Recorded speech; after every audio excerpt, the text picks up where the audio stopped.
महिलाओं के लिए ध्यान देने योग्य ज़रूरी बातें अपना कीमती समय निकालकर जरूर पढ़ें। मानसिक स्वास्थ्य में भी सुधार करता है। आइए जानते हैं पीछे चलने के फायदे। कमर दर्द की समस्या दूर होती है। विपरीत चलने और दौड़ने से कमर दर्द की समस्या दूर होती है। यदि आप प्रतिदिन 15 मिनट के लिए रिवर्स वॉकिंग एक्सरसाइज करते हैं तो आपको तुरंत फर्क दिखाई देगा। इसी तरह वजन नियंत्रण में रहता है। बॉडी बैलेंस और कोऑर्डिनेशन के अच्छा उल्टा चलने से शरीर का संतुलन ठीक रहता है। ऐसा माना जाता है कि अगर आप सीधे चलने के बजाय रोज़ाना कुछ देर उल्टा चलते हैं तो इससे आपके दिमाग पर ज़्यादा जोर पड़ता है।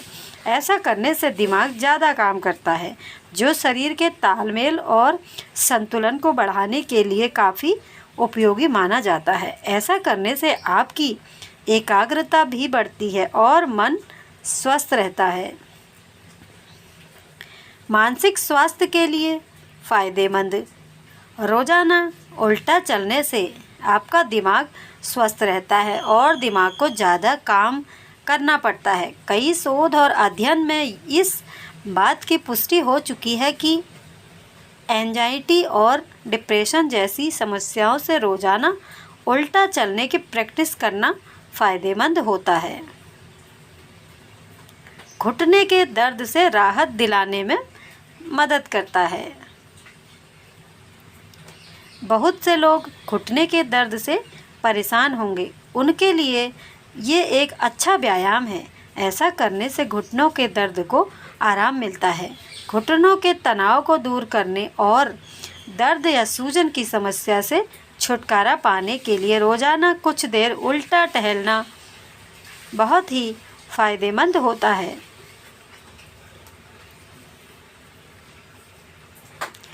पैर मजबूत होते हैं। दूसरी दिशा में उल्टा पैर चलने से मांसपेशियों को फ़ायदा मिलता है और पैर मजबूत होते हैं। पीछे की तरफ की मांसपेशियों का व्यायाम उल्टा चलने से होता है। आइए जानते हैं पैदल चलने के फ़ायदे। नंबर 1, पैदल चलने से हमारे शरीर में ज़्यादा ऑक्सीजन की मात्रा बढ़ती है, जिसके कारण ऑक्सीजन सप्लाई बढ़ जाता है। इसके कारण ब्लड बैलेंसेस सुचारू रूप से काम करने लग जाते हैं। इसका कारण यह होता है कि हमारा हृदय स्वस्थ रहता है। नंबर 2, पैदल चलने से हमारा पाचन तंत्र सुधरता है। भोजन के बाद आधा घंटा पैदल चलना ही चाहिए। जब हम पैदल चलते हैं तो हमारे सभी अंग कार्य करते हैं, जिसके कारण सभी अंगों को ऊर्जा की आवश्यकता होती है। भोजन उन्हें यह पहुंचाने का कार्य करता है। इस कारण पाचन तंत्र भी सुधरने लगता है। नंबर 3, प्रतिदिन पैदल चलने से शरीर में ग्लूकोज की मात्रा नियंत्रित रहती है, जिसके कारण डायबिटीज़ होने की संभावना कम हो जाती है। डायबिटीज़ होने का मूल कारण शरीर में ग्लूकोज की मात्रा अधिक हो जाना होता है और यह ग्लूकोज पैदल चलने से संतुलित मात्रा में रहता है।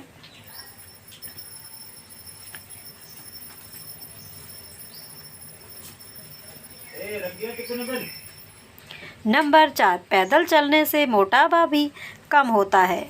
जब हम नियमित रूप से प्रतिदिन पैदल चलते हैं तो हमारा शरीर नया फैट बनना बंद कर देता है और रोज़ चलने से वह धीरे धीरे कम होने लगता है।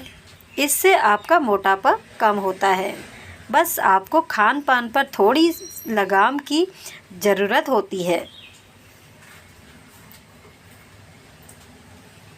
नंबर 5, पैदल चलने से हमारी मांसपेशियां और हड्डियां दोनों मजबूत होती हैं। पैदल चलने से हड्डियों के बीच फ्लूइड बनता है, जो पोषक तत्व का काम करता है। ऐसा कहा जाता है कि जितना आपकी मांसपेशियां और हड्डियों का मूवमेंट होता है उतनी ही यह मजबूत होती है और पैदल चलने से आपकी स्पाइन से लेकर घुटने तक सभी प्रमुख जोड़ों की क्रिया होती है।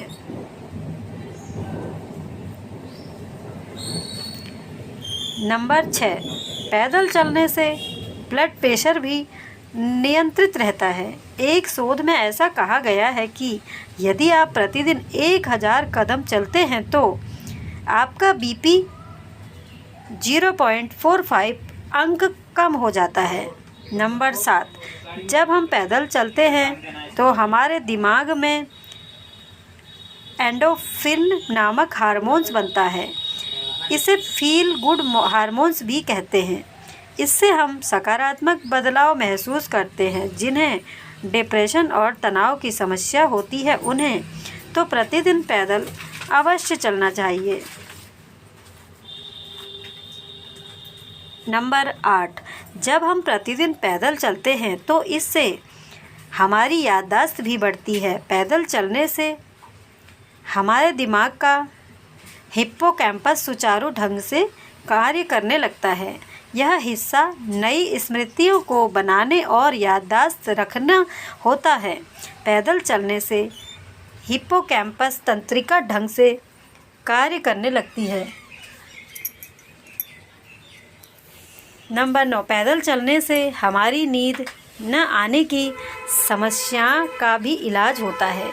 जब हम पैदल चलते हैं तो इससे हमारे सभी अंगों का प्रयोग होता है जिसके कारण हमारी ऊर्जा की खपत होती है और हम थकते हैं। जब शरीर थकता है तो उसे आराम की आवश्यकता होती है और फिर नींद भी अच्छी आती है।